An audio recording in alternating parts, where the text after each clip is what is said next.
Pessoas se inscreveram e eu não sei se eu mandei os e-mails certinhos, se todo mundo recebeu, que eu acabei mandando muito em cima da hora também. Mas pronto, tá gravando, a gente começa. Se o pessoal for entrando, eu adiciono. Depois tá gravado também, então dá para o pessoal conseguir ver. Vamos lá. Quem não me conhece, eu sou Jodson. E eu trabalhei na Tempest por 11 anos, trabalhei como consultor de segurança. Agora eu tenho a minha própria empresa em Londres, e a minha empresa é direcionada para o desenvolvimento de software, só que eu, pessoalmente, acabo ainda usando todo o conhecimento que eu tenho de segurança, dando consultoria para empresas, mais direcionado para questões de antifraude. E aqui eu vou falar um pouco sobre o processo de cadastrar usuários, capturar, como é que captura a biometria, fazer o atrelamento de um dispositivo, como também o que pode, algumas ferramentas que a gente tem para conseguir bloquear um usuário mal intencionado, né, um possível fraudador. Então, meu primeiro slide, que a gente vai falar primeiramente sobre o cadastro, né? O onboard de um usuário em um aplicativo financeiro, seja uma carteira digital, seja o internet banking ou qualquer coisa do tipo, até um aplicativo que faz compra e venda de comidas, você tem que cadastrar, você tem uma carteira digital ali, então faz sentido também para esse tipo de aplicação. Então, existe uma vulnerabilidade que é lançada em pentest, seja em aplicações web ou aplicações mobile, que é a ausência de validação cadastral, que é basicamente a possibilidade de você criar uma conta em um serviço, em uma aplicação, onde você não precisa dizer que é dono do e-mail, que é dono do CPF ou coisas similares. E aí, por exemplo, nesse caso onde eu consigo me cadastrar com um e-mail e o e-mail não é validado, ou seja, não é enviado aquele e-mail de confirmação, que você precisa clicar no link, vai confirmar que você é dono daquele e-mail. Quando a aplicação não faz isso, por si só já definido como uma vulnerabilidade, porque, por exemplo, existem e-commerces, né, que os funcionários da empresa, ao você se cadastrar na aplicação, hã, como funcionário, você tem descontos diferentes, você já tem uma porcentagem maior. Então eu posso acabar me cadastrando, em um e-commerce qualquer com o domínio da empresa, ou seja, meu nome @ecommerce.com. Se não tem validação que eu sou dono daquele e-mail, eu vou pegar os descontos como funcionário daquela empresa. Então, a ausência de validação cadastral, nesse caso, só validando o e-mail, pode levar a esse tipo de coisa. Só que no cenário de um aplicativo financeiro, vai ser muito mais uma deficiência nessa validação, porque eu preciso garantir que se você está lá se cadastrando, está colocando o CPF da pessoa Jodson Santos, está colocando meu CPF lá, você tem que provar que você é dono daquela informação, que você sou eu, basicamente. Então, é preciso ter muito mais etapas para se cadastrar um usuário numa aplicação financeira. Todo mundo que já criou conta no Nubank ou qualquer outro banco digital no Brasil sabe que a gente precisa tem várias etapas para isso acontecer, e são essas etapas que eu vou falar, que um contexto onde, de uma forma genérica, quais são as melhores abordagens. Eu estou aceitando o povo e estou me desconcentrando. E aí um problema que é muito grave para os aplicativos financeiros é o account farming.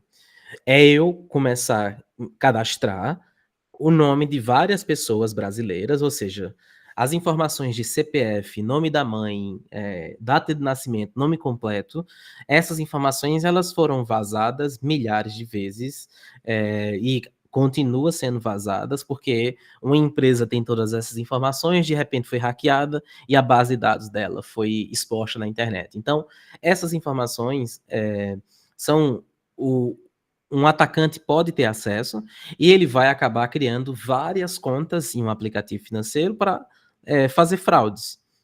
Então, digamos que uma aplicação seja uma aplicação, de uma carteira digital, onde você consegue colocar seu cartão de crédito e pagar coisas a partir dessa carteira digital.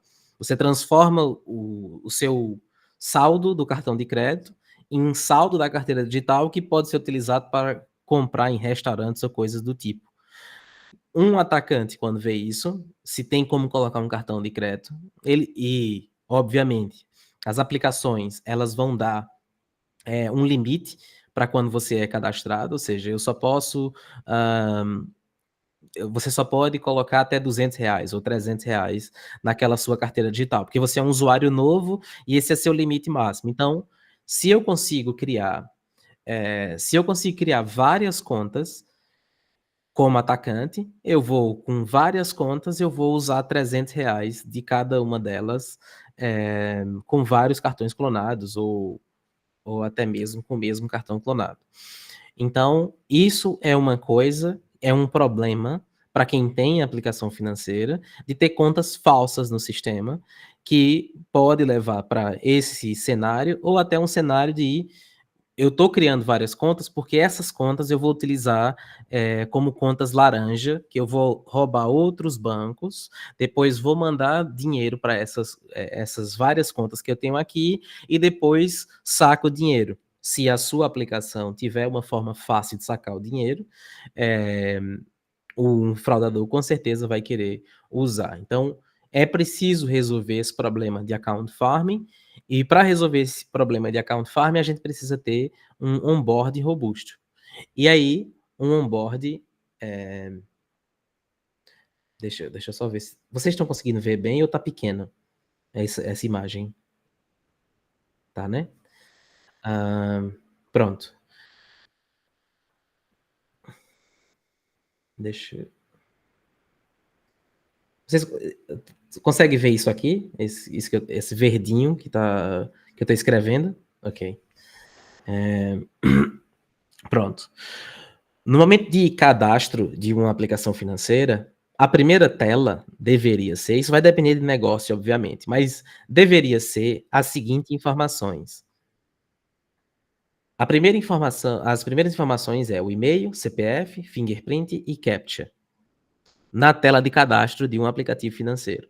E aí isso sai do mobile, vai para o back-end vai se comunicar com parceiros que vai resolver cada uma dessas etapas, que eu vou explicar uma por uma. Então, é basicamente o primeiro passo de você cadastrar uma conta, de um usuário numa aplicação financeira. Primeiramente, o CAPTCHA invisível do reCAPTCHA. O CAPTCHA quer dizer, o reCAPTCHA do Google, ele tem algumas features que são bastante interessantes e importantes para quem está trabalhando com, aplicações financeiras para evitar fraudes e etcétera. Porque exi e ao enviar uma requisição, independente de quais sejam as informações, é enviado o desafio que é feito pela reCAPTCHA do Google no Android, e no iOS também. Eh, e aí isso é mandado para o servidor. Quando chega no servidor, o reCAPTCHA ele entrega um score acho que é de 0 a 1, dizendo se aquilo é um robô ou não. E aí, ele entrega um score muito ruim quando a aplicação está sendo utilizando uma máquina virtual Android. E aí é muito bom que o Google consegue nos dizer isso, porque não é tão caro assim.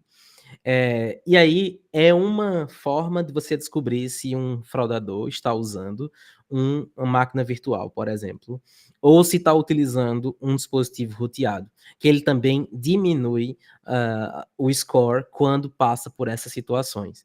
Não é o objetivo dele, mas ele acaba diminuindo o score quando está nessas situações, que pode ajudar a travar possíveis atacantes, né? Porque os atacantes, para que consigam interceptar as requisições de um aplicativo mobile, precisam que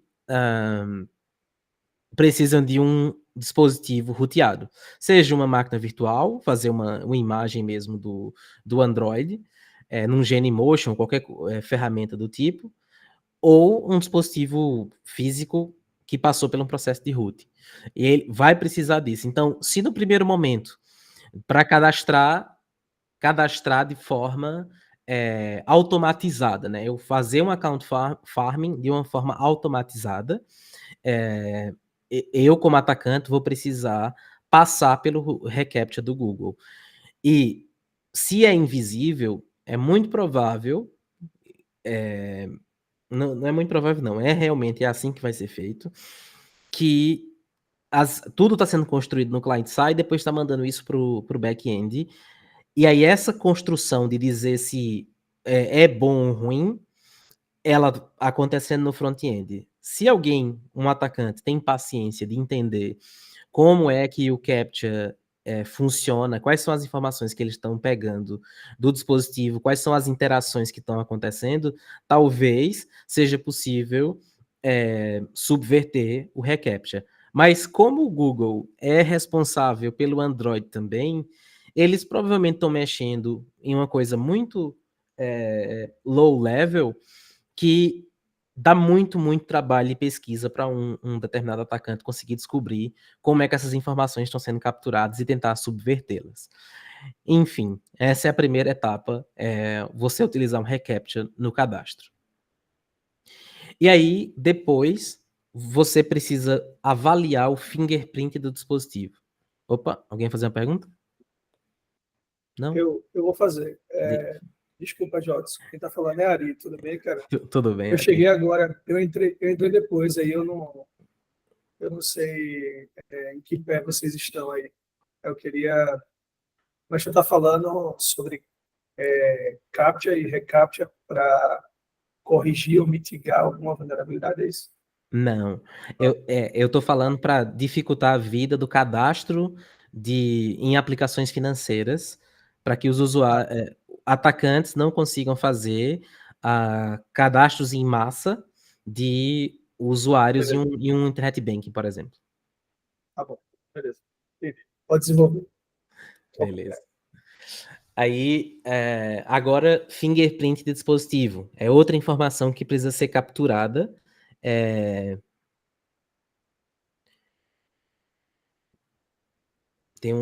Peraí, chegou uma pergunta. Esse reCAPTCHA tem relação com o uso do Chamico SafeNet? Eu não sei o que é Chamico, deixa eu ver.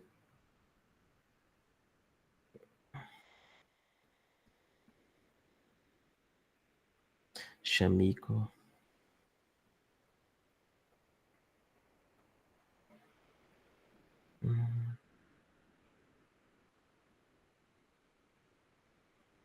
Não é. Eu vi aqui na internet. Como assim tem relação? Em que sentido essa relação que tu tá perguntando?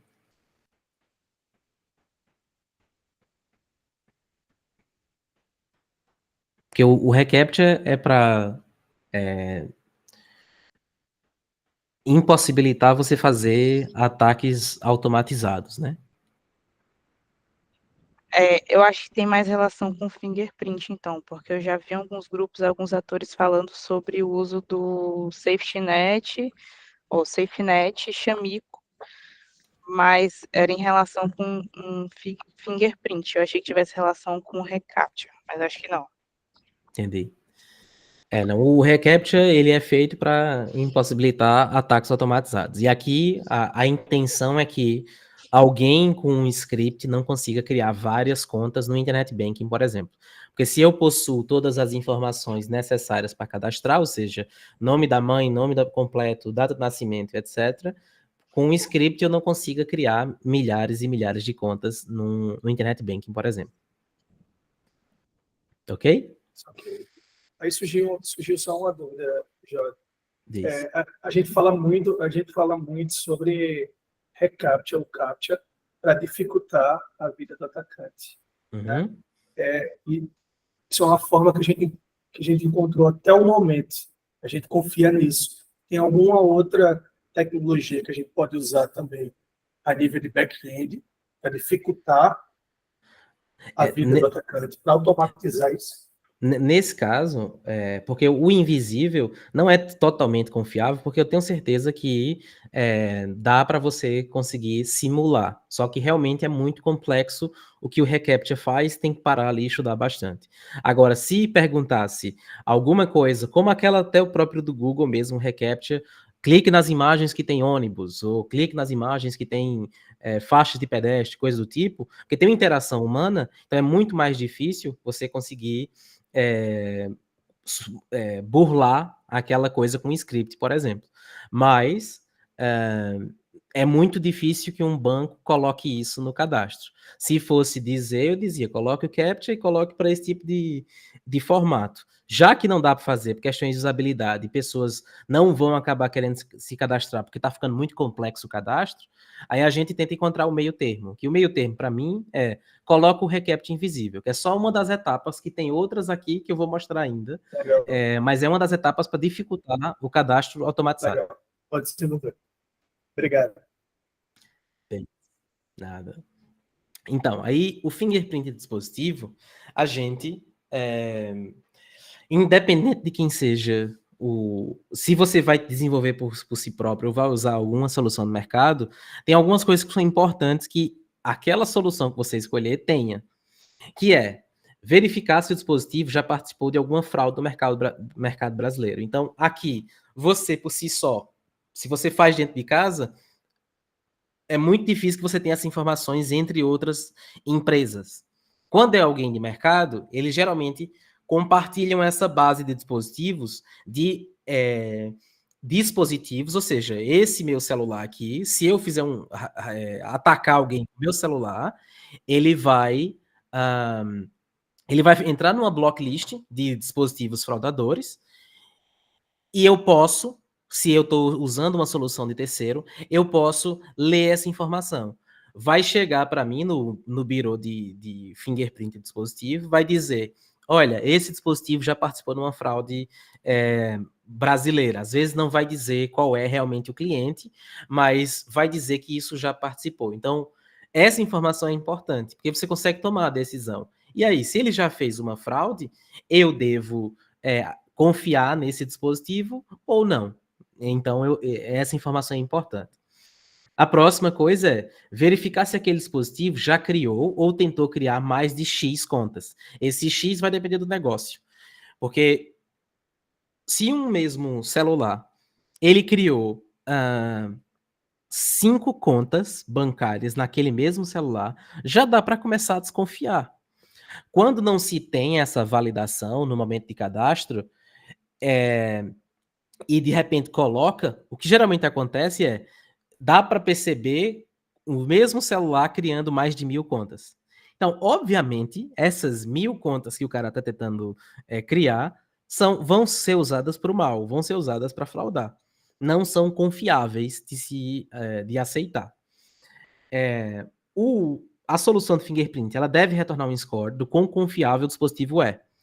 Ou seja, se está utilizando aplicativos de fake GPS, se o dispositivo está roteado, se é uma máquina virtual, entre outras informações. A gente quer ter um score que diga qual é a qualidade daquele dispositivo.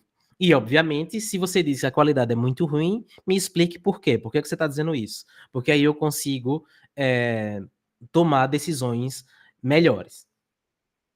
É importante que capture informações robustas do dispositivo móvel, ou seja, se eu vou pegar informações do dispositivo, tamanho de tela, língua que está sendo utilizada, o idioma que está sendo utilizado, a porcentagem de bateria, quantas Wi-Fi tem, enfim, eu preciso com que essas informações elas sejam robustas o suficientes para me dar um grau de similaridade de dispositivos muito preciso. Se eu pego só 5 informações, para eu dizer que é o mesmo dispositivo ou não, vai ficar muito mais difícil, né? Vai ter muito falso positivo. Vai ter gente que está com celulares parecidos e vai dizer que é o mesmo. Então, isso não deve acontecer. A biblioteca precisa utilizar ferramentas de ofuscação de código. Porque tem uma parte desse processo de capturar o fingerprint e analisá-lo, que capturar vem totalmente do front-end. É totalmente do aplicativo Android iOS.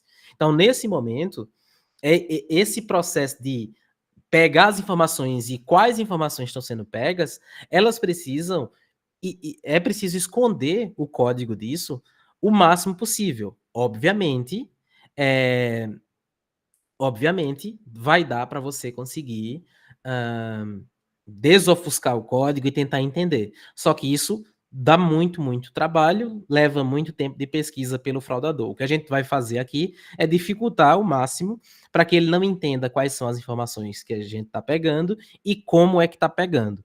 Existem ferramentas de mercado para fazer a ofuscação que complicam muito, muito a vida de quem faz esse tipo de ataque, que são ferramentas como o DexGuard e DexProtector, por exemplo, que eles pegam todas as classes, cifram e só decifram em tempo de execução.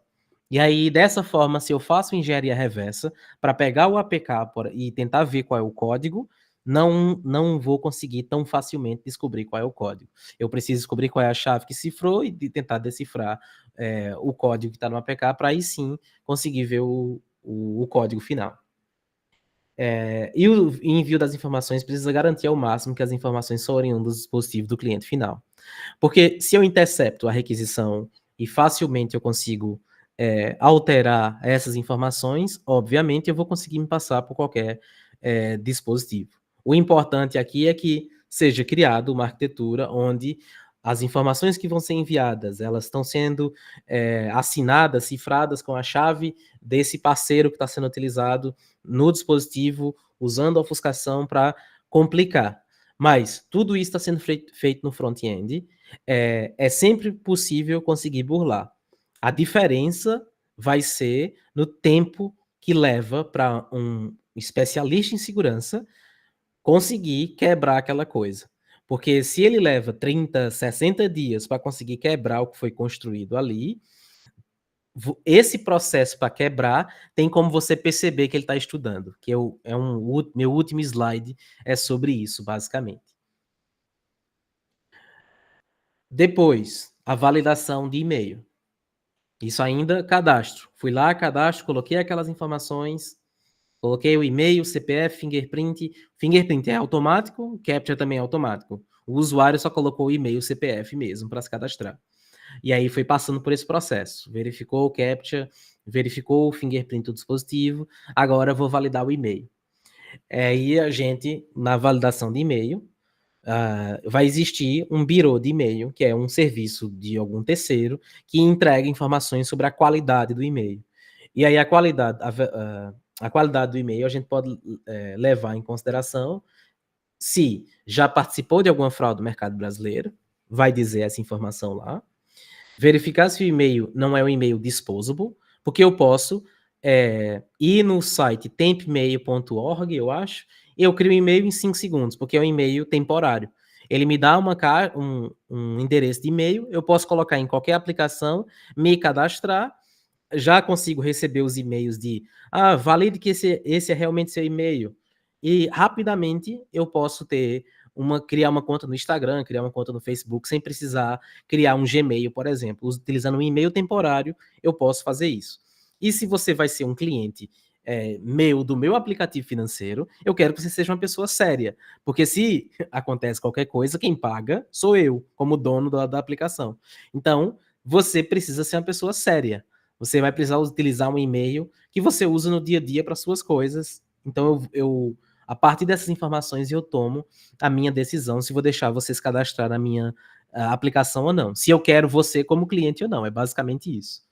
Então, verificar se o e-mail tem mais de X dias de vida. Existem birôs de e-mails que entregam essa informação.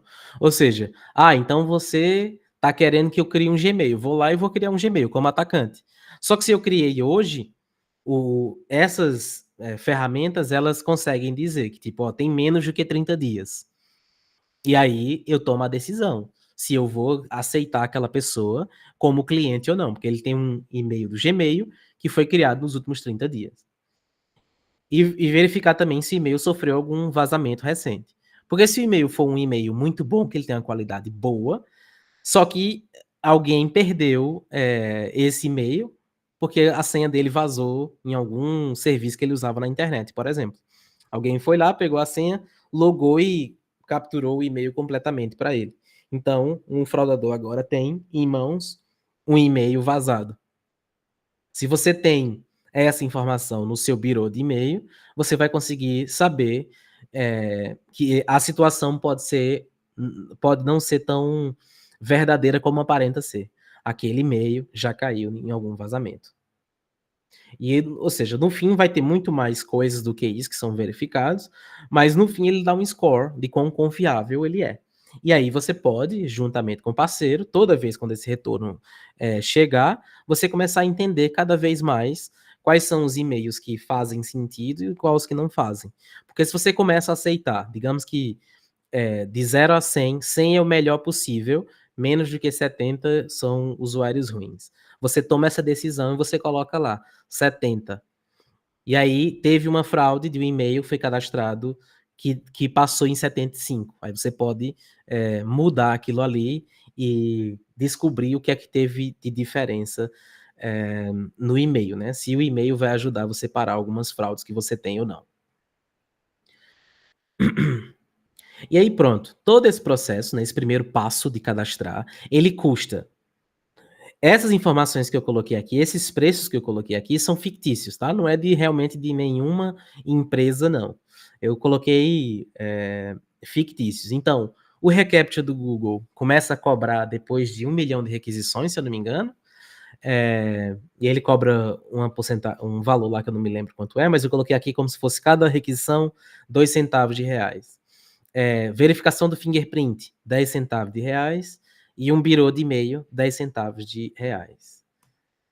Então, deu aí 22 centavos, por enquanto, só na primeira etapa, para você cadastrar um usuário.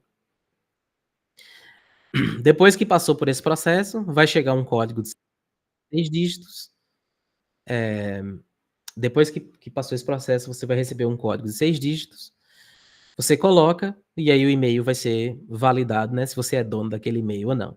E aí eu posso tomar decisões contrárias na ordem aqui das coisas. Por exemplo, eu vou primeiro validar se ele é dono do e-mail, ou seja, vou pedir para ele digitar os 6 dígitos primeiro, para eu não gastar os 22 centavos.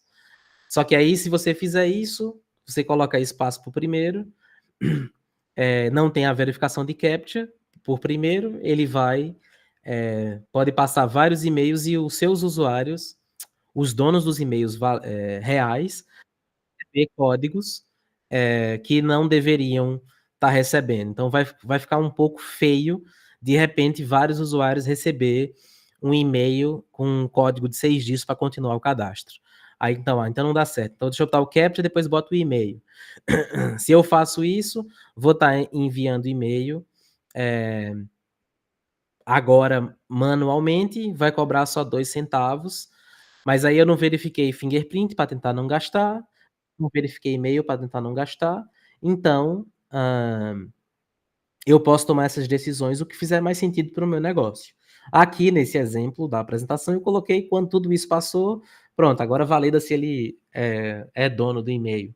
Ou eu posso colocar valida se ele é dono, depois eu verifico a qualidade e aí sim deixa ele cadastrar, por exemplo. Então isso depende muito do negócio. E aí o próximo passo de cadastrar um usuário é a verificação de nome completo, nome da mãe, data de nascimento e número de celular. Essas 3 informações você precisa capturar, porque o Banco Central solicita que você capture. E aí, basicamente, vai mandar para o back-end e o back-end vai verificar se essas 3 informações condizem na Receita Federal. Então, vai utilizar algum birô de dados pessoais.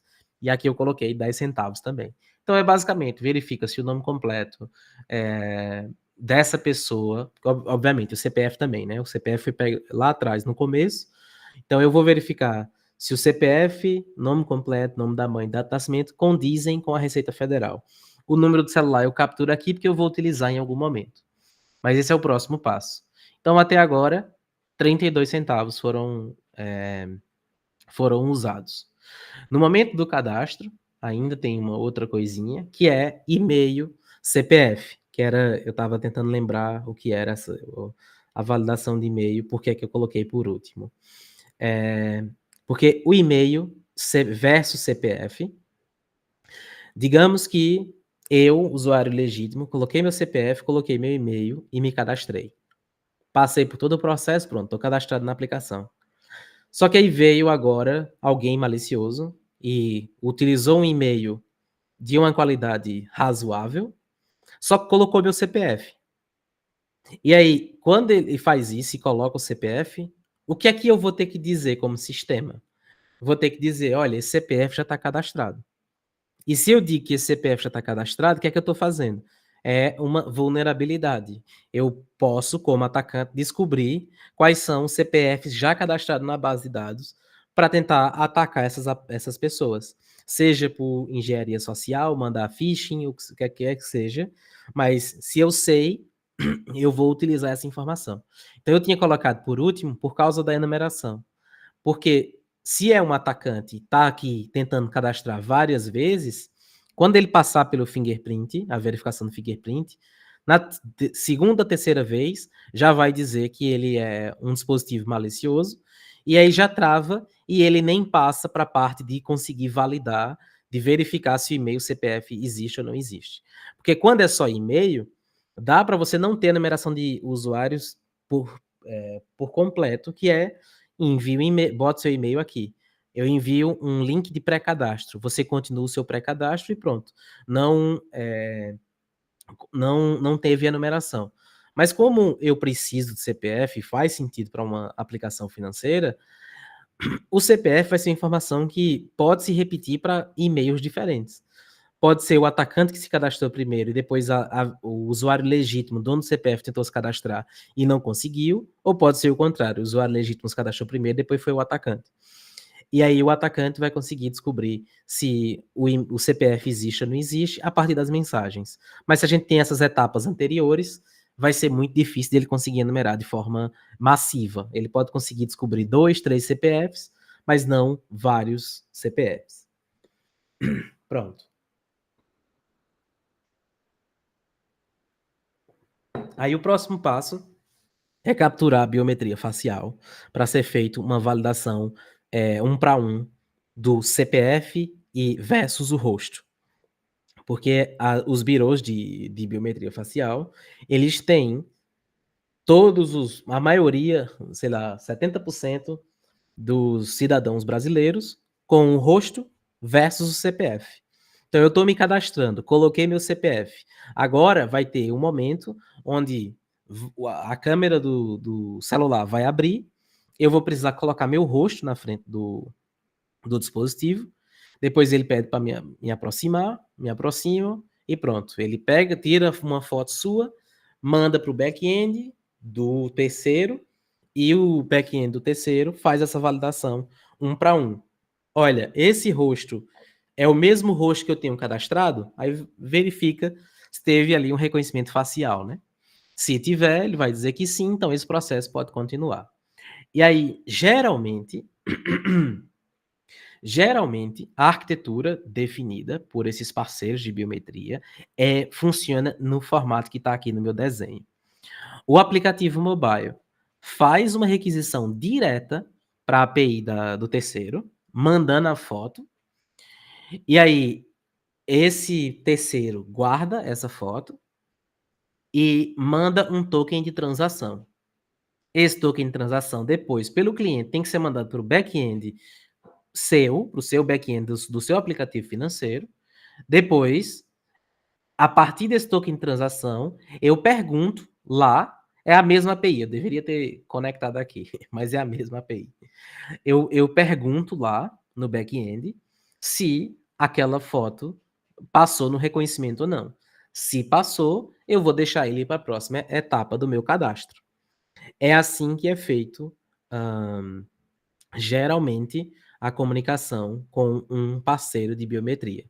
Sai do dispositivo, vai diretamente a foto para o parceiro e depois a única coisa que vai para o back-end da aplicação em si é o token dessa transação, né, que vincula o CPF com o rosto da pessoa. E aí aqui, de novo, informação fictícia, não é realmente do mercado, só estou colocando aqui para fazer sentido o que a gente está conversando. Então, até agora está de 52 centavos para cadastrar um usuário.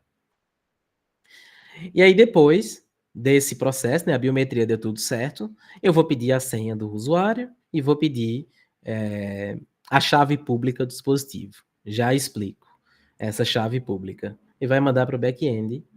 E aí, essa chave, o que eu quero dizer, geralmente os onboards são R$3, R$4, porque tem muitos processos no meio, muita ferramenta no meio. Então, toda vez que alguém se cadastra em um aplicativo financeiro, é muito mais que 52 centavos aqui do meu valor fictício. Mas se você gastou toda essa grana para cadastrar um usuário, para garantir que ele é ele, a gente tem que utilizar o máximo do dispositivo, que é por isso que todos os aplicativos financeiros saíram de ter um internet banking na web e foram para o aplicativo, porque você tem muito mais ferramentas para deixar essa comunicação entre uma aplicação, entre um cliente e um servidor muito mais robusto, que é a utilização do Keychain Key Store. Os dispositivos mobile, eles trouxeram consigo um hardware dedicado para criptografia. E aí, as bibliotecas que se comunicam com esses caras para o Android é o Key Store e o iOS é o Keychain. Então, agora, se eu quero cifrar alguma coisa, eu posso pedir para que o Keychain ou o Key Store gere um par de chaves onde a chave privada sempre vai ficar dentro do hardware dedicado. E tudo que eu preciso decifrar ou assinar, eu mando para o hardware dedicado. Eu, como atacante, se eu quiser capturar essa informação, ou seja, a chave para decifrar e assinar, eu preciso fazer uma engenharia reversa de hardware. Existem alguns vídeos no YouTube que mostram gente fazendo isso, fazendo a engenharia reversa para conseguir capturar a chave que está nesse hardware dedicado para criptografia. Então, ao fazer todo esse cadastro, o que é que eu quero garantir que eu tenho daquele cliente? Eu tenho várias ferramentas no meio do processo para garantir que a pessoa é quem diz ser. Então, eu quero, no momento que finalizar o cadastro do usuário, eu quero que, olha, aplicativo, gera aí, gera um par de chaves. Pega a chave pública e manda para o servidor, porque eu, como servidor, eu vou armazenar essa chave pública e eu vou utilizar essa chave pública para mandar coisas cifradas para o cliente ou para verificar assinaturas que foram feitas pelo cliente. Eu posso utilizar esses dois caminhos para qualquer parte do processo da aplicação. Então, fazer esse processo e guardar a chave pública do cliente me dá uma garantia de quem está fazendo as ações é realmente o dispositivo daquele usuário. Porque se ele precisa atrelar a conta dele a outro dispositivo, ele vai ter que passar pelo o processo novamente. Um processo complexo que é pedir biometria, passar 2FA, etc. A gente já vai chegar neles. Mas é isso que é preciso ser feito no momento que você faz um cadastro de uma aplicação financeira, porque isso vai lhe dar muito poder daqui para frente, para as coisas críticas, ações críticas que são realizadas dentro do aplicativo. E aí, depois que eu guardei a chave pública, pronto, o usuário está cadastrado. Foi fácil, foi só 40 minutos falando para explicar como era que o usuário é cadastrado.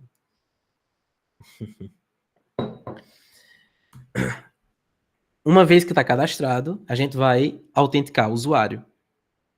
E para autenticar o usuário, no primeiro momento, né, o primeiro login dele, é nesse momento que a gente vai validar se o celular que ele entregou lá atrás é válido ou não. Então, no momento de login, é passado o login, a senha, fingerprint e assinatura, que é sobre o que eu falei lá da chave que o dispositivo já tem. Então, ele vai fazer ali o primeiro login. Quando ele faz esse primeiro login, eu posso, de novo, tomar algumas decisões para diminuir custo. Vai depender muito do meu negócio. Mas vamos ver como vai ficar. Então, eu posso validar o fingerprint, porque, nesse caso, o fingerprint, a validação que eu vou fazer é o mesmo fingerprint que se cadastrou? Sim. Se sim, pode continuar. Depois eu vou validar a assinatura, ou seja, estou validando se todo o corpo da requisição, se ele foi assinado pela chave privada do cliente. E eu consigo verificar porque eu tenho a chave pública. Então, eu verifico se foi assinado. E, por fim, eu valido as credenciais. Se tiver tudo correto, pronto, vou dar um token de sessão e ele vai conseguir... Não vou dar token de sessão, tenho 2FA ainda. Mas antes disso, vou aqui mostrar o exemplo de como isso funcionaria, né? A requisição HTTP que seria realizada para autenticar esse usuário.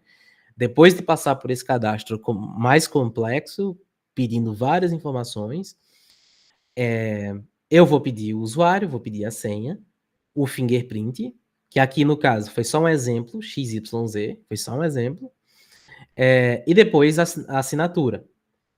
Então, essa assinatura aqui, ela é basicamente todo o resto dos parâmetros. Se login foi igual a user, se password foi igual a password, se fingerprint foi igual a XYZ. Ele vai carimbar essas informações para garantir que isso saiu do dispositivo.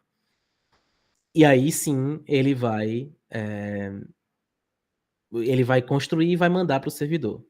E aí, quando chega no servidor, antes disso, o que é normal de ver? O que é normal de ver nos aplicativos bancários brasileiros? O pessoal cifra o body da requisição. Eles fazem exatamente o que eu falei. Eles fazem exatamente o que eu falei. Espera que eu perdi... Não sei porque eu perdi minha bolinha verde aqui.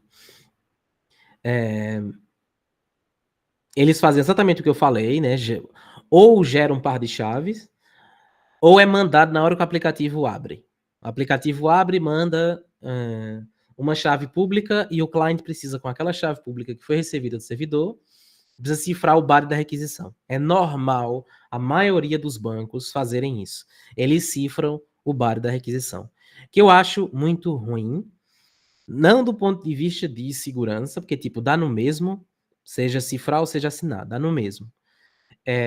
Porque a chave, eu sei, se eu estou interceptando o cliente ali, na hora que eu intercepto a primeira requisição, tem uma requisição que diz, pega a chave. E aí vem a resposta à chave. Pronto, estou com a chave em mão. Qualquer parâmetro que eu quiser mudar, né, para atacar a API, eu consigo sair cifrando do mesmo jeito, porque eu tenho a chave. Então, essa decisão de cifrar o body é uma questão de complicar a vida do atacante, colocando uma camada a mais de segurança. É isso que foi a decisão tomada por muitos bancos. Só que essa requisição, ela vai ser realizada em HTTPS. Então, não tem necessidade de eu cifrar o body novamente. O que é que eu vi trabalhando 10 anos com isso, indo em clientes? O que é que eu vi eram equipes que, para fazer uma coisa simples, levava pelo menos 3 vezes mais tempo. Por quê? Internamente, quando o QA ia testar, o que é que o QA precisava? Precisava ter uma ferramentazinha para cifrar o body da requisição. E aí lá ia o QA cifrar o body da requisição para conseguir testar em homologação. Os desenvolvedores, quando iam fazer uma funcionalidade, toda vez ficava complexo, eles precisavam sair, não dava para usar o Postman facilmente, para ver como a API estava se comunicando. Dava muito trabalho para conseguir trabalhar. E no fim, o resultado é o mesmo, se tivesse assinando.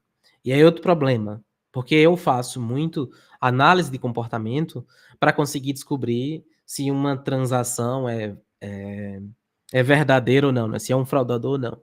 Então, eu analiso o comportamento de tudo que a pessoa fez no aplicativo. Em que momento ele logou, quais foram as funcionalidades que ele acessou, para depois fazer a transação. Tudo isso lendo as requisições HTTP num Splunk da vida. E aí, quando chega no Splunk, quando a empresa tem esse tipo de formato, né, de arquitetura, você chega no Splunk, pega os logs HTTP e tá tudo assim. Tá tudo cifrado, Bari. Eu não consigo fazer nada, eu não consigo saber nada que é que o cliente tá fazendo. Porque tá cifrado para quem precisa. Aí o que é que tem que acontecer? Tem que pedir, então vai e faz um serviço na frente que descriptografa para conseguir salvar o log, ou faz para salvar o log na aplicação. Só que eu perco, se for o log da aplicação, eu perco qual foi a requisição do atacante. E eu preciso da requisição do atacante para conseguir descobrir o que é que ele está tentando fazer ou não, né? Nas investigações isso é muito importante. Então eu vejo muito mais problemas do que ganhos, então acho isso muito ruim. Eu prefiro que você quer adicionar essa camada, o atacante consegue gerar essa mesma assinatura. Dá muito trabalho. Ele vai ter que descobrir como você está fazendo essa assinatura, onde é que está a chave, que no caso, se eu estou gerando lá o par de chaves, eu vou ter que interceptar a função que está mandando para o Keychain Key Store no momento de assinatura para conseguir assinar qualquer parâmetro que eu quero. Então, tudo isso complica bastante a vida do atacante também.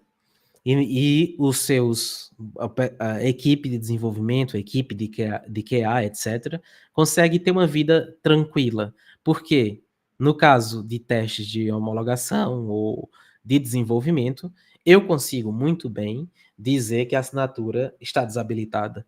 É muito mais fácil, em homologação, eu desabilitar a assinatura para que todo mundo consiga trabalhar normalmente. Depois, quando vai para produção, ou staging mesmo, ou seja, quer dizer, eu falei, homologação, o ambiente de desenvolvimento pode estar desabilitado, a homologação vai estar habilitada. Então, facilita um pouco a vida e você consegue manter uma camada a mais de segurança. E aí, pronto, deixa eu ver. Sim, aí eu disse que a gente fez esse processo. Se deu tudo certo, o login, que foi... Sim, muito obrigado. Tá em base 64 porque tá cifrado e são caracteres não printáveis, né? Aí, caracteres não printáveis, mandar na requisição, os dados podem se perder, por isso que é utilizado base 64. Então, validação de SMS, que no melhor dos mundos não era para usar. Só que não dá para conseguir convencer alguém de não usar, porque é muito fácil. SMS, vou colocar o número, vou mandar o SMS e pronto, acabou-se. Mas o melhor dos mundos seria utilizar um OTP com algum Google Authenticator da vida. Então, vou gerar o QR Code, leia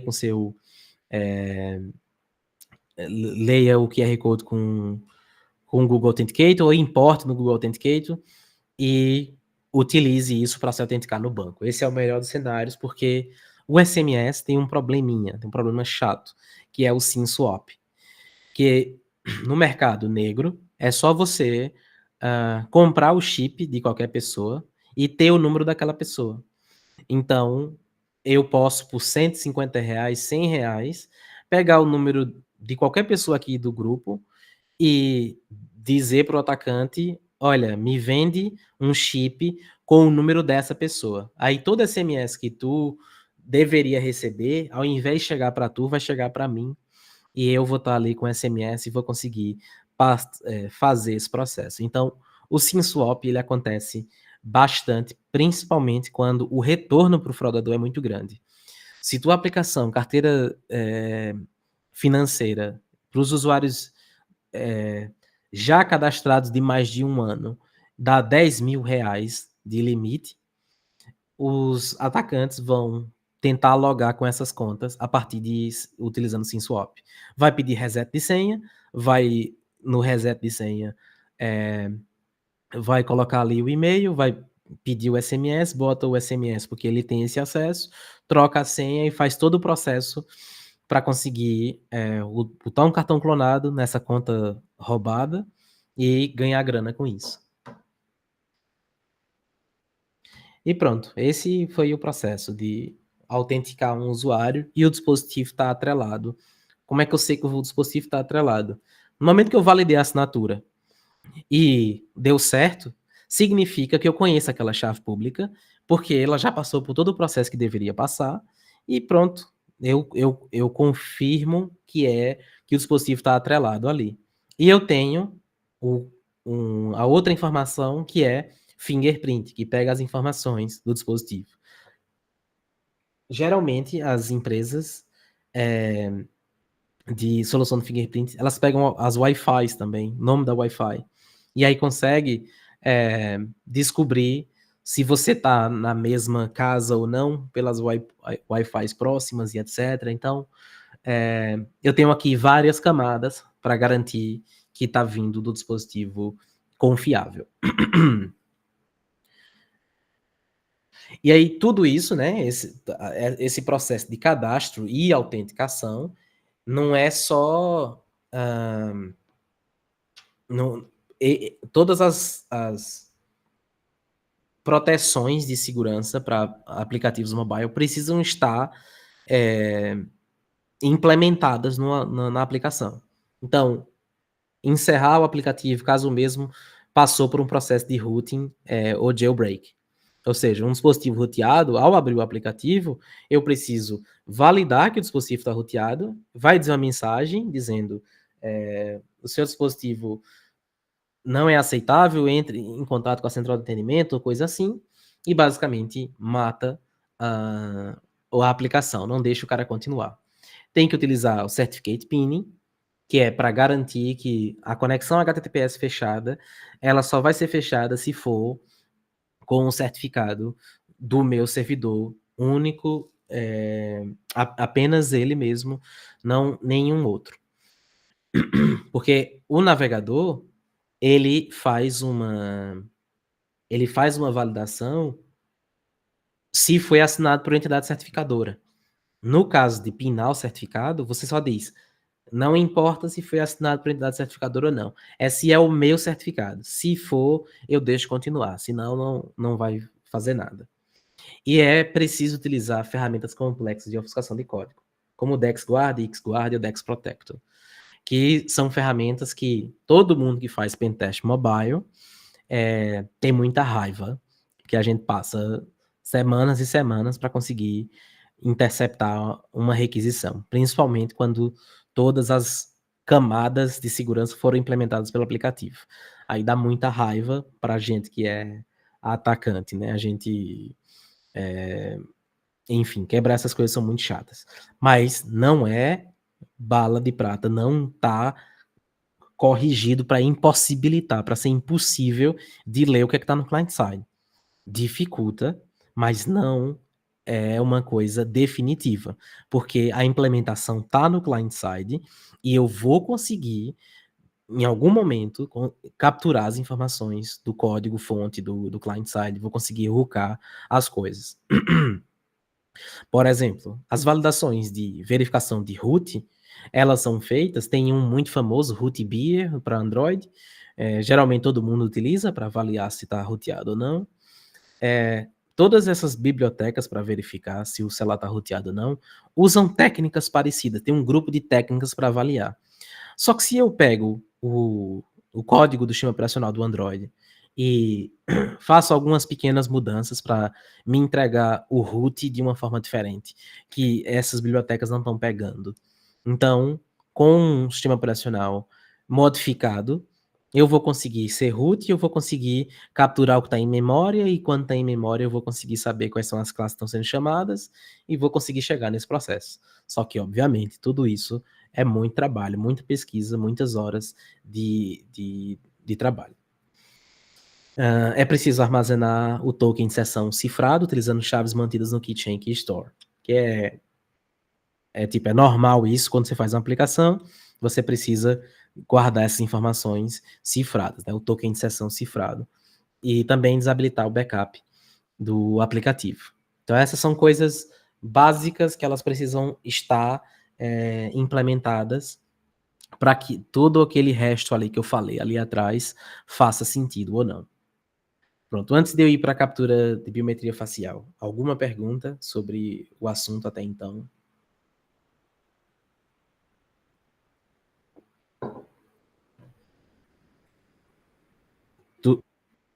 Fala, Dallas. Opa, era só para saber, na hora que tu estava falando sobre cifrar o corpo lá, que os aplicativos brasileiros costumam fazer isso, isso não é comum fora do Internet Banking brasileiro ou é prática também fora do Brasil? Eu só tive experiência em 4 países diferentes, né? Fazendo testes e aplicações em 4 países diferentes. E aí, desses 4 países, Portugal, Reino Unido e Holanda foram os únicos que eu tive contato. E aí, o do Brasil, as aplicações do Brasil, geralmente são muito mais chatas de se hackear do que esses 3 países.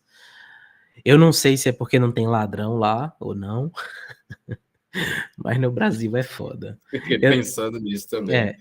Uma paranoiazinha, né? Ari, como era no Canadá? Tinha complexidade muito ou era tranquilo? Não, também não tinha complexidade não, cara. É igualzinho que você falou aí, ok.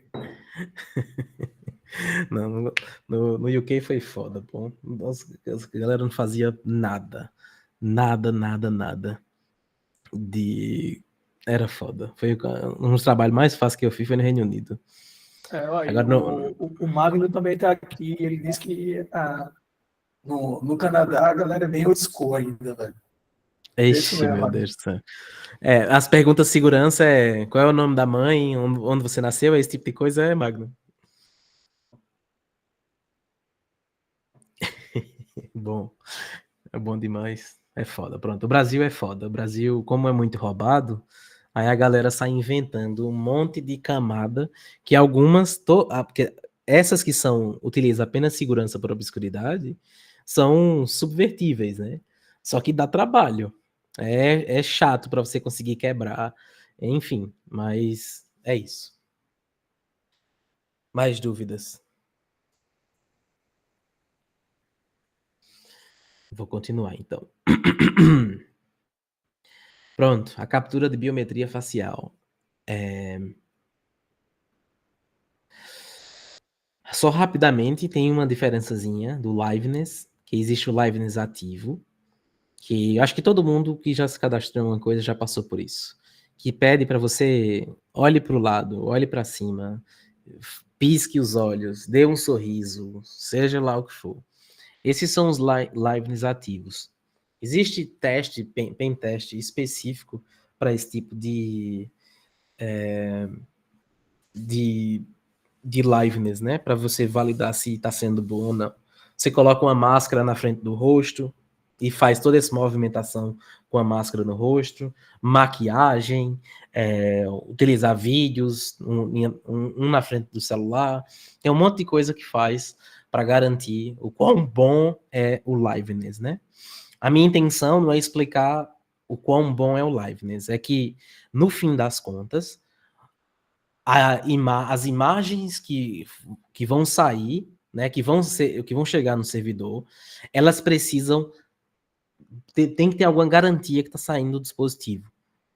Se eu intercepto a requisição e eu passo ali uma imagem qualquer e aceita, vai dar um caminho muito mais fácil para o atacante conseguir descobrir que tipo de imagem funciona ou não funciona. Porque testar isso abrindo o celular na mesma telinha o tempo inteiro, ficar fazendo esse processo é muito chato, demora tempo. Se você tem a requisição, você automatiza um monte de imagens, principalmente com inteligência artificial agora, para gerar com deepfake, etc. Então fica muito mais fácil. A gente já tem uma garantia que está saindo do client-side. É sobre isso que eu vou falar. E o ativo reza a lenda que... Reza a lenda não, tipo, já foi pior do que o passivo. Eu não sei, por debaixo dos panos, como é que isso é feito do algoritmo, por que passivamente consegue validar melhor do que ativo. Eu não sei explicar isso, não. Nunca me direcionei para esse lado. Mas o live passivo você não faz basicamente nada. Você fica ali de frente do celular com a câmera ligada, ele vai tirar uma foto sua em algum momento e pronto, passou. E aí, como eu falei, trazendo a imagem lá de trás novamente, existe aqui alguns problemas que precisam ser avaliados. O primeiro é grana, custo. Eu coloquei aqui 20 centavos e eu disse que normalmente as empresas, elas de biometria facial, elas colocam uma biblioteca aqui no client-side e aí é enviada essa imagem diretamente para cá, para a biometria facial. Se isso acontece, é importante saber, né, se você está utilizando algum serviço desse, é importante saber se é cobrado no momento da imagem ser enviada ou não. Porque se for cobrado no momento que envia a imagem, o que é que um atacante pode fazer sem querer fazer isso? Vai ser o resultante. Porque se ele está atacando, ele está querendo ele está querendo se passar por alguém. Esse é o objetivo dele. Então, se ele vai tentar se passar por alguém, ele vai colocar uma foto X, uma foto Y, uma foto Z, até ele descobrir como é que ele consegue subverter aquela coisa. Então, ele vai testar bastante.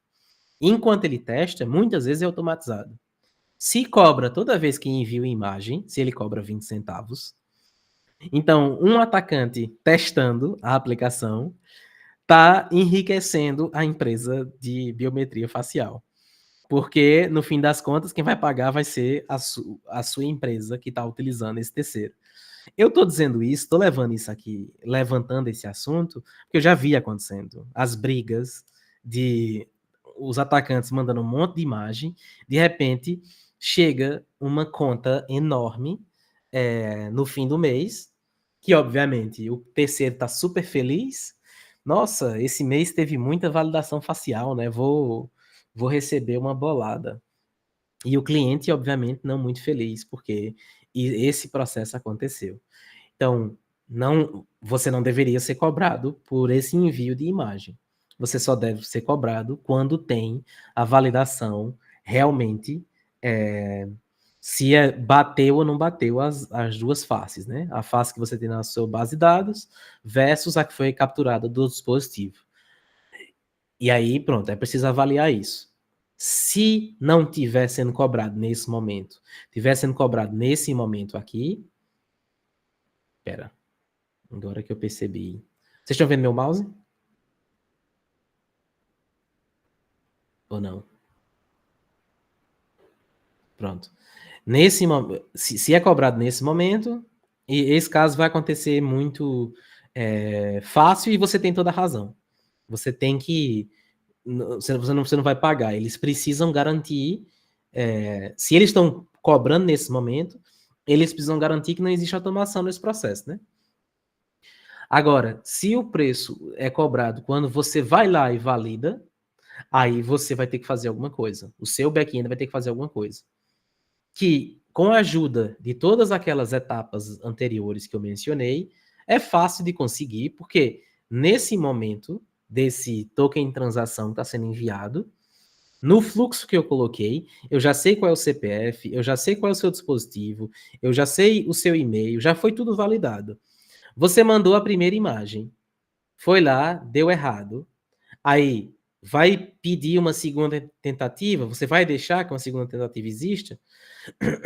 Se você não deixa no front-end, o atacante vai na requisição HTTP e manda a requisição HTTP direto para o seu back-end. E o seu back-end vai estar já automático para enviar para o terceiro. Então, se for nessa situação, você tem que ter algum controle para que não extrapole o quanto está sendo cobrado. Porque um mesmo atacante pode pedir para mandar a mesma face milhares e milhares de vezes, tentando coisas diferentes nos parâmetros que são enviados da requisição. Então, é preciso ter cuidado ao usar isso. Pronto. E a outra coisa é... Deixa eu mostrar aqui um exemplo de como geralmente é cifrado. Aqui eu não coloquei cifrado para a gente conseguir ver. Mas geralmente esse body aqui da requisição é cifrado, para tentar esconder, mas a chave está no client-side, a pessoa consegue decifrar e consegue saber exatamente o que está sendo enviado. Então, se for liveness ativo ou liveness passivo, geralmente é um grupo de fotos que é enviado. Então, coloquei aqui, foto 1 é a foto vai em base 64, foto 2, foto 3, foto 4. Essas 4 informações vai para o back-end, o back-end recebe e valida se aquilo se é realmente uma pessoa em frente do celular ou não. Porque pode ser uma foto que foi pega do Instagram, por exemplo, ou coisa do tipo. Então, eles fazem uma validação de liveness para garantir que você está de frente daquele celular. Geralmente não são só as fotos, tem outros campos que ajudam na coleta deles no lado do back-end. Por isso que eu digo que vai acontecer muitas requisições que você sai mudando os parâmetros que está aqui. Às vezes uns números que você não sabe, X, 2 pontos, aí tem 5.000. Aí você começa a mudar para ver se isso, em algum momento, né, algum dos parâmetros faz com que aprove o seu host, porque às vezes tem validação apenas no client-side, então vai depender de parceiro para parceiro. Então essas informações foram enviadas, o CPF juntamente com as fotos, e o que o back-end do parceiro faz é mandar apenas um token de transação, que está vinculando esse CPF a essas 4 fotos. E aí, no meu desenho, esse token de transação, aqui agora ele consegue reconhecer e retorna. Para garantir que a foto saiu do celular, essas empresas, elas fazem algumas coisas. Não existe, eu não consegui encontrar uma solução definitiva que realmente resolva o problema. O que é usado é só segurança por obscuridade, porque não tem outra forma para você garantir que veio do celular ou não. Então, o que é que eu já vi quando as imagens são enviadas? É inserido um token no metadados da imagem, ou seja, se eu tento apenas pelo burp pegar na requisição e mandar a imagem é recusada de cara, porque no metadados não tem esse token. Eu preciso saber como aquele token é gerado para conseguir mandar a imagem que eu quiser, gerando o token que o client-side está criando. Ou seja, eu preciso ler o código do client-side para descobrir exatamente como é que o token está sendo gerado ou não. Os pixels são alterados da imagem a partir de um desafio, ou seja, é dado 5 X e Y da imagem para transformar aquela cor num verde, por exemplo. E aí eles mudam os pixels para verde. E aí eu preciso descobrir de novo no client-side, no código, em qual é o trecho de código que faz isso, que está mudando os pixels. E quais são os pixels que tem que ser mudado. Quando eu descubro, eu faço ali um hook e passo a imagem diretamente para essa função para que eu consiga usar mais facilmente pelo aplicativo, ou eu faço um código client-side mesmo, um script, para fazer a mesma coisa com um grupo de imagens que eu tenho. Fala, Catarina.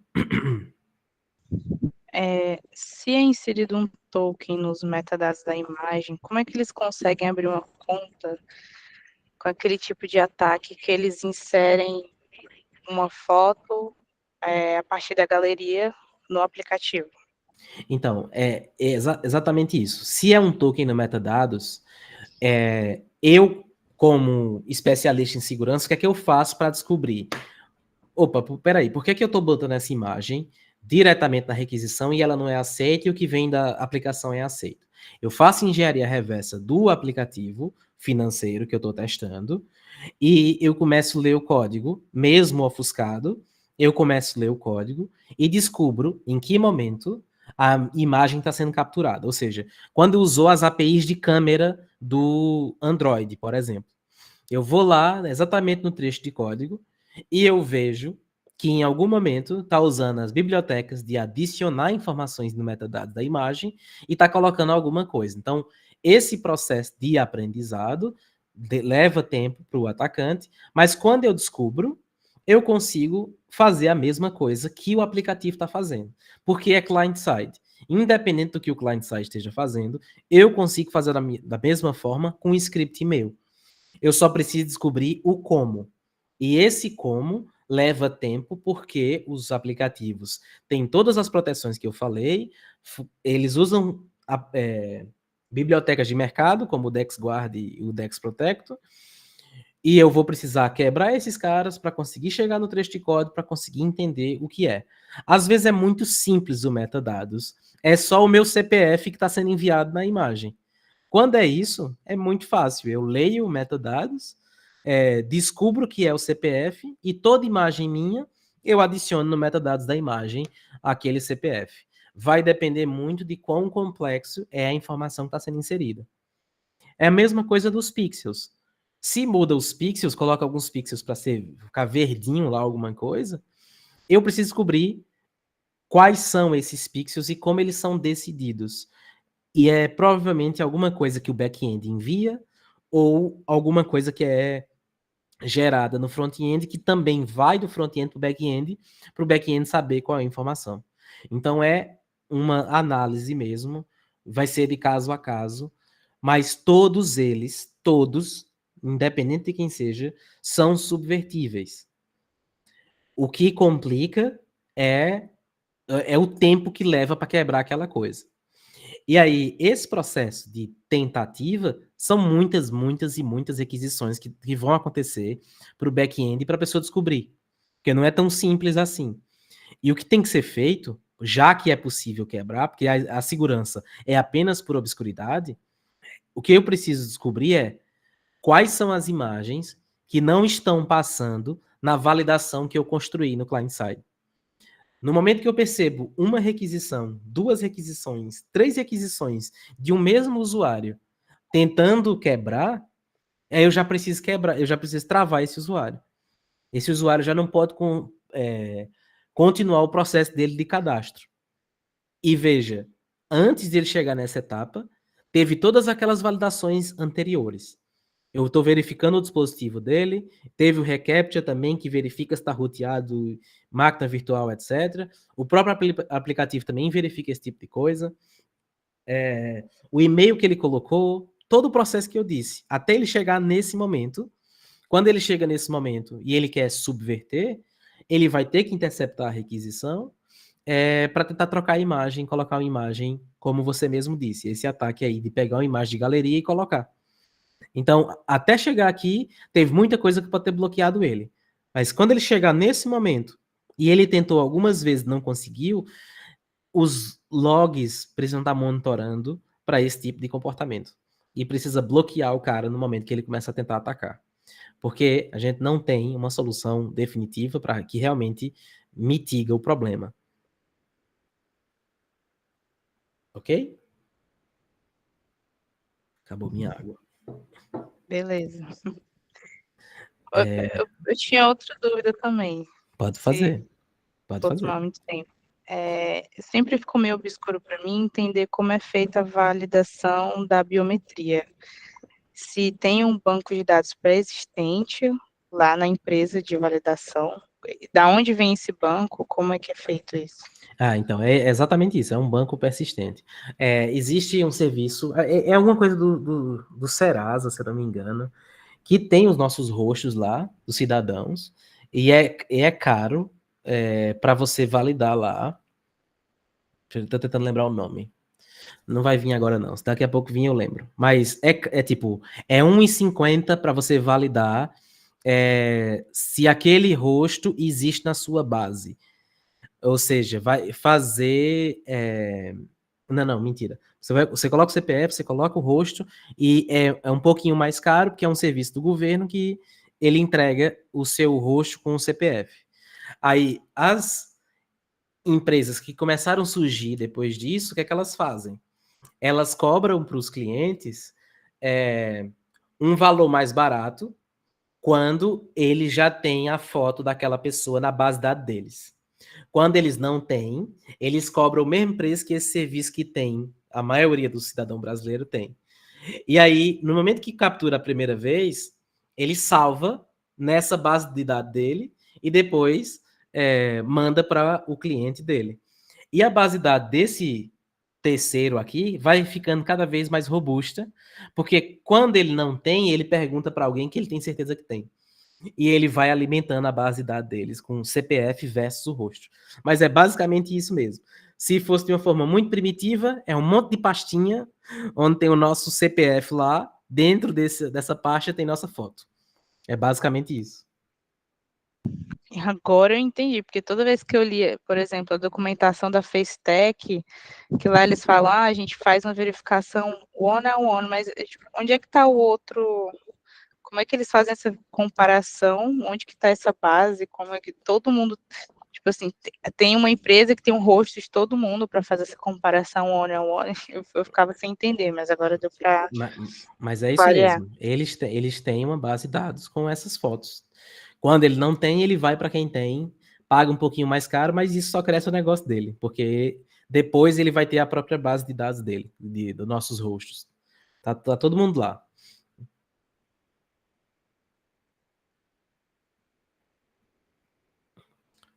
Não, pode ser também, Wagner. Quando a precisão tá baixa, pode ser também.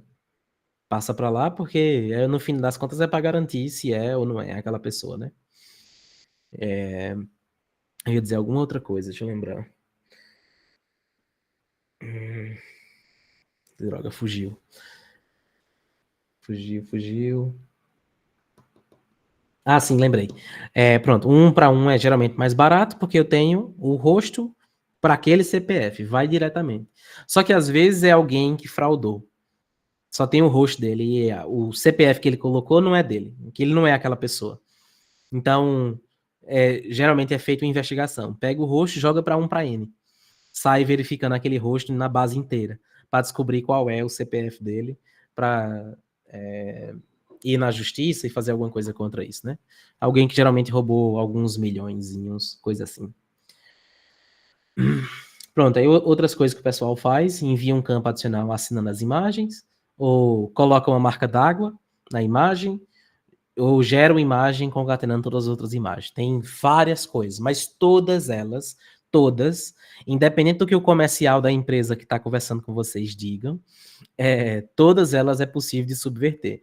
O que diferencia é a complexidade, mas todas elas podem ser subvertidas para que eu consiga enviar uma imagem da galeria, mas não necessariamente vai passar no algoritmo de verificação de liveness passiva, né? Porque essa imagem de galeria, eu vou no Instagram do cara ou da pessoa, eu vou pegar a foto da pessoa no Instagram e vou tentar passar essa foto para ver se passa no algoritmo. Aí, se a foto do Instagram tá muito, sei lá, não condiz com o algoritmo, não tá nesse padrão de tamanho, etc., ele não vai passar. Então, é só uma parte da etapa desse processo. Mas essa parte do processo, ela é subvertível. A parte de verificação de liveness, eu nunca estudei o algoritmo, eu não sei dizer como é que o algoritmo de liveness passivo faz. Ok? Pronto, a gente viu o investimento que existe, né, que tem que existir no onboard. Você gasta para cadastrar usuários. Depois que você gastou para cadastrá-lo, você vai fazer o enrollment de dispositivo. Acho que só tem um L, botei 2. Que é basicamente atrelar o dispositivo àquele usuário. E, por fim, a biometria facial, que eu falei sobre como é que são capturados. E aí, por fim, para essa apresentação, a troca de dispositivo. Porque o cara vai perder o celular, ele vai ter que formatar o celular. Vai ser troca de dispositivo. Quando ele formatar, ele vai estar trocando de dispositivo, porque eu perdi a chave dele, quer dizer, ele perdeu a chave privada dele. Na validação das regras de fingerprint, vai dizer que continua sendo o mesmo dispositivo, só que eu perdi a chave dele. Quando é nesse processo, é o mesmo celular, mas eu perdi a chave dele. Vai ter que gerar outra e vou ter que receber uma nova chave pública. Então, esse processo tem que acontecer, independente se seja um fingerprint novo ou não. Aqui existem caminhos onde eu posso diminuir o quanto eu estou gastando. Se é realmente o mesmo dispositivo, talvez eu não precise pedir uma biometria facial novamente do cara. Vai depender sempre do que é que eu estou querendo, se eu quero diminuir custos ou não, etc. Vou solicitar o segundo fator de autenticação, seja por e-mail e ou SMS, pode ser os dois, eu posso pedir o e-mail, depois coloco aqui o SMS, porque eu estou fazendo uma troca de dispositivo, e só vai acontecer nesse momento, é quando eu estou indo de um dispositivo para o outro. Vou ter que validar a biometria novamente, vou gerar um novo par de chaves, e o back-end vai armazenar a nova chave pública do usuário e vai invalidar o dispositivo anterior.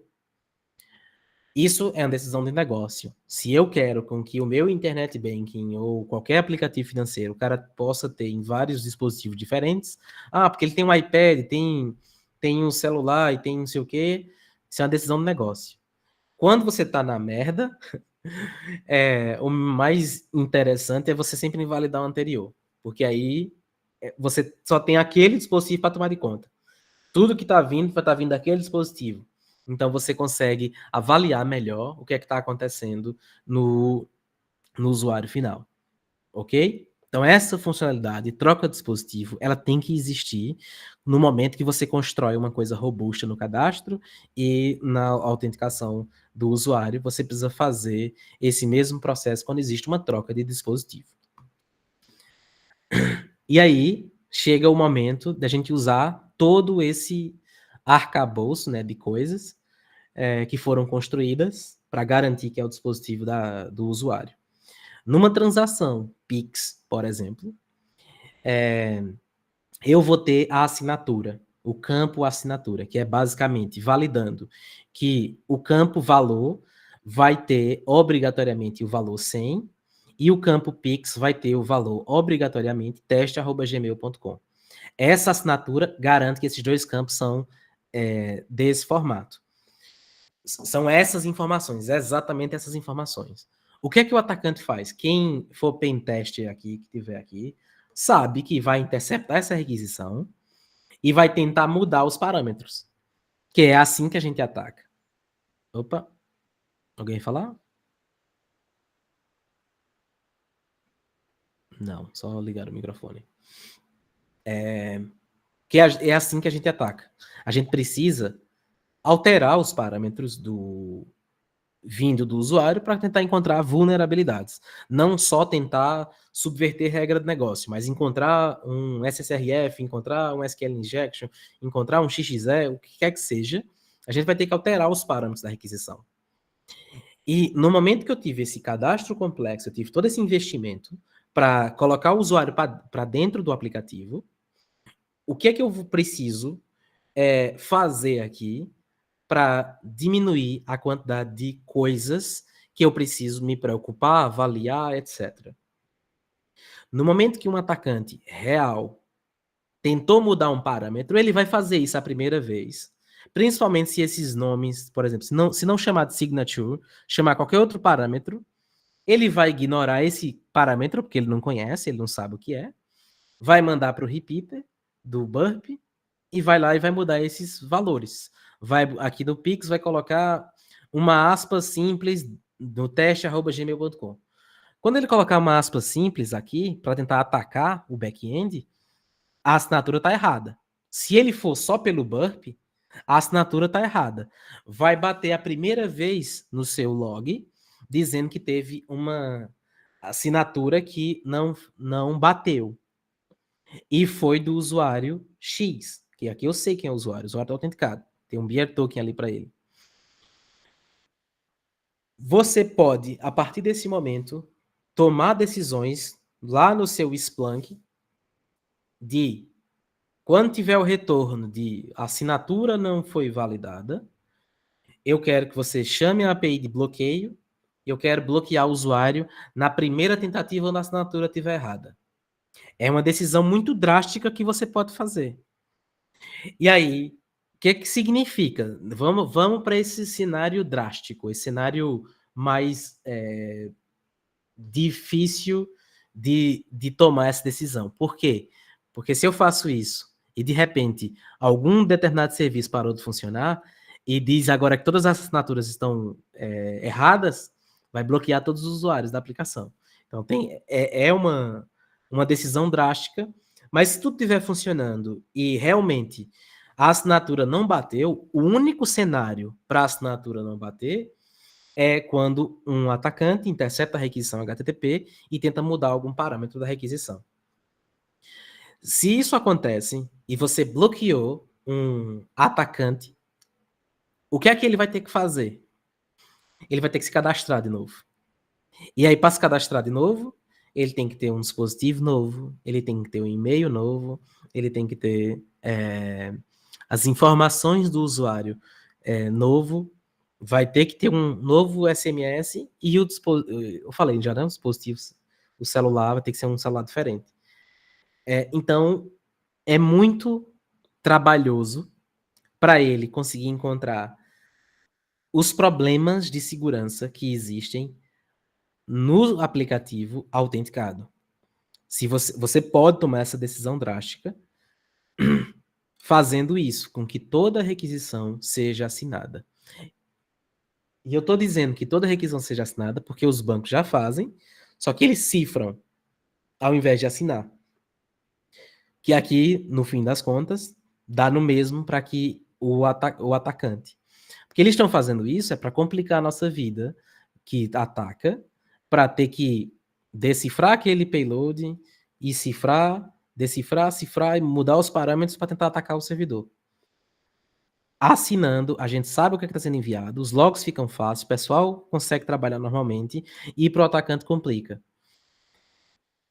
Ele passou isso a primeira vez, foi bloqueado, até ele descobrir que é porque a assinatura estava inválida, o usuário foi bloqueado, demora. E até mesmo ele sabendo o trecho de código, ele pode fazer em algum momento ele pode errar, ele pode esquecer de usar o algoritmozinho para assinar os parâmetros que ele está tentando atacar. Se ele erra uma vez, você já consegue identificá-lo. Você já consegue monitorar que aquele cara não é um usuário legítimo. Então, se a gente tem essa ferramenta, se a gente tem a chave pública do usuário no back-end, numa aplicação financeira, vale muito a pena você assinar o BARI da requisição para tentar checar se está tendo algum problema, se tem alguém testando a aplicação. Se tiver alguém testando a aplicação, eu posso ou tomar decisões drásticas ou mandar para uma mesa de análise para avaliar quais são os usuários que estão tentando atacar a aplicação. Beleza? Deixa eu ver mais. Lembrei. E outras coisas podem acontecer também, não automatizado, mas a partir da avaliação dos logs, seja se tem um SOC mesmo que vai avaliar por você ou não, mas se ele está usando a assinatura sempre correta, ele descobriu e ele está usando a assinatura sempre correta. Mas aí, nos logs, juntamente com regras de regex para verificar payloads maliciosos, né? O que geralmente a equipe de SOC tem isso bastante. A gente avalia que uma determinada requisição tem um parâmetro malicioso, novamente, eu consigo rapidamente bloquear aquele usuário, porque não é um usuário legítimo. Se a gente tem esse tipo de validação e monitoração corrente, o que vai acontecer é que os atacantes fraudadores, eles vão atacar coisas muito mais de regra de negócio do que de problemas de segurança. Porque você está avaliando os clientes autenticados o tempo inteiro e você está tomando decisões como bloquear os usuários e proibir com que aquele dispositivo logue novamente na aplicação. E é isso. Consegui terminar em 1 hora e 30 minutos. Eu achei que eu ia falar mais, mas foi... Pronto. Cadê meu rosto?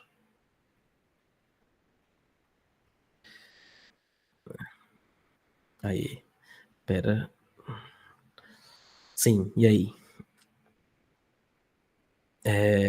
Perguntas. Acho que alguém levantou a mão e eu não vi.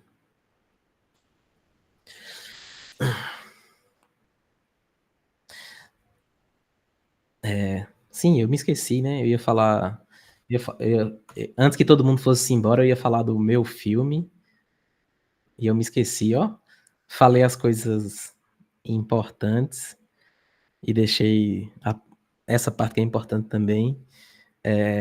Ó, deixa eu parar a gravação.